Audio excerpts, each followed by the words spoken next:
Boa tarde, pessoal. Boa noite, bom dia para quem estiver assistindo gravado. Como prometido para vocês, eu vou falar de um caso clínico visto hoje no consultório. Eu escolhi agora, né? Não foi nada combinado. E muitas vezes a gente acha que o caso clínico deve ser difícil ou muito raro, mas não precisa ser necessariamente dessa forma. Teve até alguns pais e mães que entraram em contato comigo. Ah, doutor, fale do caso do meu filho, fale do caso do cicraninho, da fulaninha. Mas veja, eu não posso aqui colocar o nome dos pacientes, então eu vou fazer o caso de forma anonimizada, né, sem revelar grandes detalhes da identificação da criança. É claro que se os pais por acaso estiverem acompanhando aí, vão notar que foi relacionado ao caso do filho ou da filha e certamente irão identificar, mas não tem nenhum dado aqui concreto que vai ser revelado de forma que o pai possa identificar o filho, e não é essa forma que eu pretendo fazer. Eu pretendo informar, pretendo esclarecer. Os casos devem ser de certo modo até comuns, né, para então tentar ter um engajamento e um contato com aqueles casos de pais que estão aí, que não fizeram a consulta e desejam se consultar, tem ainda algumas dúvidas. Então, é o caso de uma criança que eu atendi agora no final da manhã. Os pais vieram de uma cidade do interior. Foi o casal acompanhando essa criança, mais a avó. E a criança tem por volta de 3 anos e meio, seus 4 anos. E não havia sinais significativos de atraso de linguagem. No entanto, a criança tinha, de certa forma, uma linguagem um pouco imatura, né? Seus 4 aninhos, a linguagem ainda um pouco imatura. Eu estou vendo aqui no meu prontuário mais algum outro dado.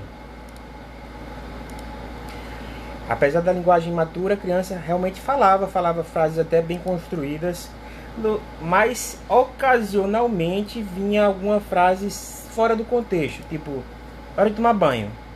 E o menino ficava repetindo, hora de tomar banho. Hora de fulaninho, eu dizia o nome, tomar banho. Então, tinha essa repetitividade das frases. Tanto o pai, quanto a mãe, quanto a avó relacionavam, se queixavam que nesse período de pandemia a criança notavelmente teve uma piora, teve uma evolução, deixou de seguir um curso esperado do seu desenvolvimento, e atribuem isso à questão das telas, da pandemia, da falta de contato com outras crianças. O que, gente, de certo modo há alguma relação, mas não é causa de atraso no desenvolvimento das crianças.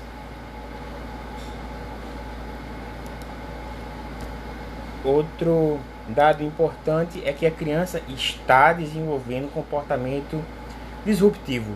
Está mais irritadiço, está se opondo às coisas que habitualmente ele gostava de fazer. Então, ir à casa de uma das avós, que ele passou muito tempo nessa pandemia frequentando, ele já não queria mais.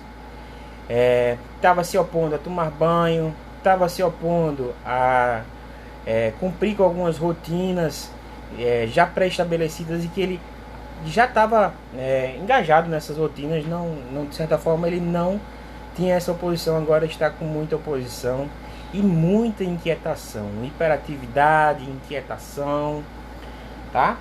Então aí a gente vê, quem me acompanha, meu público, sabe que eu consegui, dentro de todas as queixas, né? Não foram só essas, mas muitas outras queixas. A mãe trouxe uma lista de queixas e já relacionava que a criança já havia sido vista por outro neuropediatra, por TO, por psicopedagoga, psicóloga, mas não chegaram a nenhum diagnóstico. Mas a gente pode ver aí atraso, né, na aquisição de marcos da linguagem, comunicação. Nós podemos também notar aí comportamentos repetitivos, emissões repetitivas. Também foi flagrado aí marcha digestiva, a criança tinha um flapping foi visto por um tio e relacionado, depois relatado aos pais, que a criança desenvolveu um flapping, principalmente quando irritada. Então a gente pode aí pensar no diagnóstico do autismo.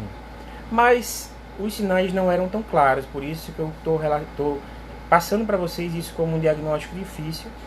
A consulta foi bem extensa, a gente teve realmente que cavar. Os sinais não brotaram de forma clara, eu também fiquei em dúvida. As queixas de inquietação e hiperatividade surgiram como um ponto recorrente da consulta, então possivelmente a criança não tem apenas um TEA, mas pode ter uma comorbidade, a qual é muito típica, que é o TDAH. E eu não pude dar o diagnóstico de primeira, como muitos pais esperam, né? Que a gente dê o diagnóstico, encaminhe para as terapias, resolva a vida da família e a criança só volte já com muitas habilidades desenvolvidas. Não é assim. Como eu fiquei em dúvida, pedi para que o pai e a mãe fizessem uma avaliação neuropsicológica, encaminhei a neuropsicólogos de confiança, esclareci que a possibilidade diagnóstica era de um autismo, mas não só autismo, poderia ter um TDAH associado. Eles também confidenciaram que estavam com essa desconfiança, né, que poderia ser um autismo, e combinamos nos encontrar dentro de 30 ou 45 dias, assim que saísse o resultado da avaliação neuropsicológica, mantendo contato nesse meio tempo, caso surgissem novos dados, novas dúvidas. E aí ficamos acordados que em breve a criança vai ter o seu diagnóstico e encaminhamento às terapias, tá? Boa tarde a todos, esse foi nosso caso clínico. Eu vou deixar o vídeo, vou exibir o vídeo à noite mais tarde, vou deixar salvo no meu IGTV, para que quem pôde escutar se entusiasme, né, em vir fazer uma consulta, em esclarecer o que está se passando com seu filho, com sua filha. E podem ter mais sinais que me ajudem a fazer o diagnóstico. Claro que é muito bom quando a família já vem de certa forma esclarecida, orientada, ou com a lista de sinais, já acompanha alguns seguidores, já conseguem vislumbrar a possibilidade desse diagnóstico e já está estimulando a criança. Como prometido também, essa é uma sessão de casos clínicos e perguntas e respostas. Vou aqui puxar para vocês uma primeira pergunta. Estão questionando: o documento para autista em Pernambuco já é possível tirar? Veja, através da lei Romeu Mignon foi implementado um documento de identificação das pessoas com autismo, mas não está sendo esse documento não está sendo disponibilizado ainda por questões de implementação. No entanto, a pessoa com autismo, a criança, adolescente ou adulto, pode ter isso registrado no seu RG. Quando for retirar o RG, leva o laudo, tá? O funcionário não vai pedir nenhuma cópia autenticada, ele vai precisar apenas ver o laudo, se tem um carimbo do médico, e colocar ali naquelas observações, que há um espaço de observações no local do RG, ele pode colocar assim: pessoa com autismo, e bota o CID. Tá? Então já é possível em todo o território nacional ter esse documento de identificação, que eu acho válido os pais terem, a pessoa com autismo ter, para não ser constrangido caso possa utilizar um espaço reservado, ou possa utilizar uma fila preferencial, né? Já pode prontamente apresentar o documento. Outra pergunta: doutor, meu filho tem distúrbio alimentar todos os dias, só come cuscuz, o que faço? Veja, se é apenas um transtorno alimentar, um transtorno relacionado à seletividade alimentar, né, que é o caso do cardápio muito restrito, deve procurar a avaliação de um especialista. Eu recomendo a avaliação neuropediátrica. E para o tratamento, né, essa pessoa deve contar com o suporte de uma fonoaudióloga, de uma profissional de integração sensorial, muitas vezes de uma psicóloga, para convencer a criança a experimentar outros alimentos e ver os benefícios dessa alimentação. Uma psicopedagoga, uma nutricionista, uma gastroenterologista, depende da dimensão desse transtorno alimentar, dessa seletividade. Então vale a pena procurar acompanhamento especializado. Você precisa de ajuda e você não está sozinho ou sozinha, tá?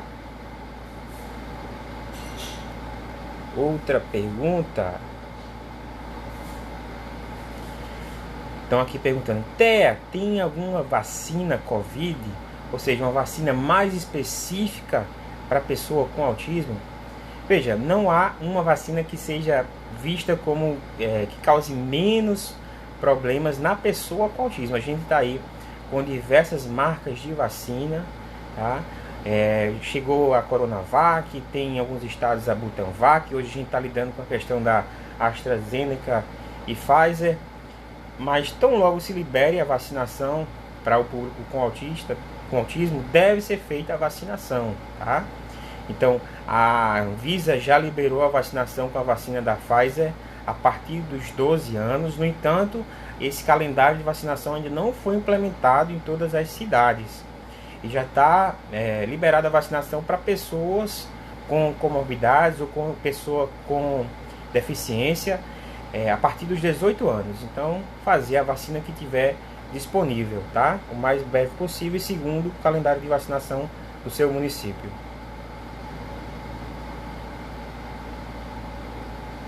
Outra pergunta: meu filho chora quando alguém sorri e quando tem algum barulho, coloca a mão no... Não deu para ver aqui, deve ser coloca a mão no ouvido.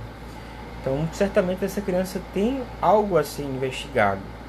Então, eu lembro aqui de uma piada, né, que foi contada aí no curso de medicina.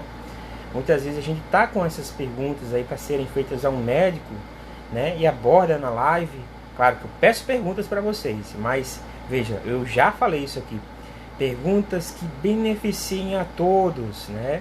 Claro que seu filho tem um problema particular, mas tente elaborar dentro de um contexto que beneficie a todos a pergunta. Então, o que é que a gente faz com a pessoa que tenha um problema relacionado ao som, né? Mas você está precisando, na verdade, de uma consulta. A piada era o seguinte: um médico ao ser abordado no corredor por um pedestre: doutor, eu tenho um caso assim, assim, assado, queria saber o que é que eu faço. E o médico pergunta: você quer um conselho ou uma consulta? Aí ele: qual a diferença, conselho e consulta? Não, o conselho é de graça, agora a consulta é paga e é caro. Ah, eu quero um conselho, claro. E meu conselho é que você faça uma consulta. Então, para essa mãe que está perguntando aí: meu filho chora quando alguém sorri, quando tem algum barulho coloca a mão no ouvido, coloca a mão nos olhos, na cabeça. Então, procure avaliação especializada. Outra pergunta: 3 anos e meio, com diagnóstico de autismo, começou a morder com mais frequência quando contrariado. Ou seja, morder outra pessoa, ou se morder, né? Está com comportamentos agressivos ou com automutilação. É caso de medicação? Veja, a gente tem que avaliar, mas possivelmente essa criança vai se beneficiar com alguma medicação que controle esse tipo de comportamento, tá? Então é bom falar com o seu médico, esclarecer qual o objetivo que você pretende com a medicação e proposta de medicação, fazer o retorno necessário para se avaliar o resultado.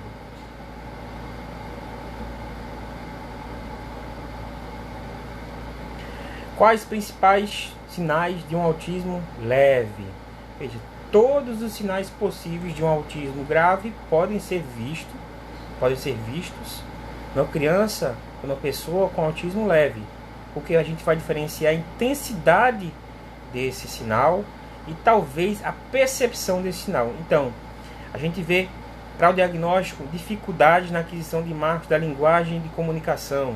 Então, essa criança pode até falar, pode até ter um discurso coerente, mas alguma outra sutileza da língua, como duplo sentido, sarcasmo, ironia, algumas piadas, linguagem muito figurada, metáforas, comparações, ela pode ter dificuldade, né? Então, são sinais sutis do desenvolvimento da linguagem.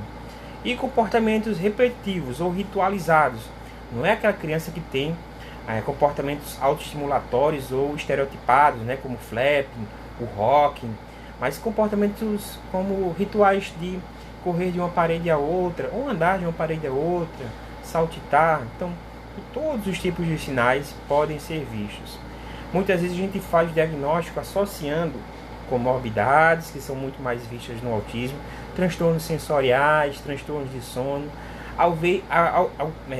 Vem muitas vezes para consulta devido a distúrbios no aprendizado, dificuldade na evolução acadêmica.